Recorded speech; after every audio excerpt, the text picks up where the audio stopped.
Here at CBS 2, we are committed to breaking the stigma surrounding mental health. Recent studies show that approximately 1 in 5 young people between the ages of 12 and 18 suffer from at least one diagnosable mental health disorder. As a parent, it can be hard to know when to ask for professional help. And here to tell us the signs and offer solutions is pediatrician and author of You Are Not a Bad Parent, Dr. Elizabeth Henry. Great to see you. Great to be here. Now, as a pediatrician, sometimes you are the first person who might recognize signs of mental health issues in children. What are you looking for? Changes in behavior like mood, sleeping, appetite, withdrawal, erratic behavior, changes in performance, all of those things. And if your gut is telling you to talk about it, how do you bring it up to your teenager? Because any conversation with a teenager can be touchy, especially this one. You want to make sure that you're in a place where you're going to be not interrupted, it's quiet, and you approach the conversation with love and understanding, and use your empathy and listening skills, because it's important that your teen feels that it's a safe space, right, and that you're willing to hear what they have to say. And not so much coming up with quick solutions, yes, because then yes, it's like, stop talking at me, Mom. All right, so after you get a referral for a therapist, how do you go about finding the right one? Well, it's important to do your research. Yeah. So look at their profiles, look at the reviews from other people who went to them.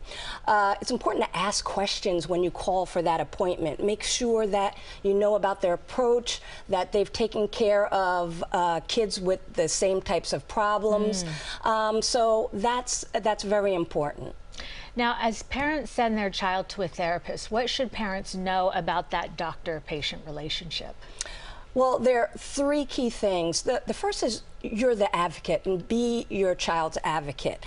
And be an active mental health advocate that really looks for the therapist that meets your needs of the family. That's important. Ask questions, as I said before, express your concerns, and also be patient and give yourself grace, because mental health progress takes time.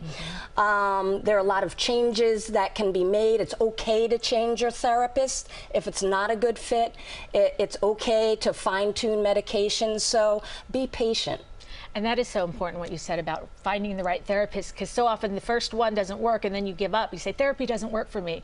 But it can take, 2 or 3 until you find the perfect one. And it's important that the therapist fits with your teen. Yes, exactly. They may fit with you, right, but they have to fit with your teen's personality as well. Now, is therapy always enough, or when do you start to need to look at other treatments as well? Sometimes therapy isn't enough, and medication is important.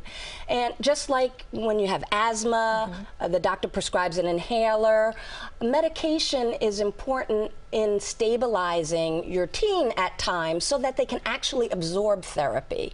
So if your provider, and a psychiatrist is a person who usually prescribes a medication, if that's warranted, then you should use that.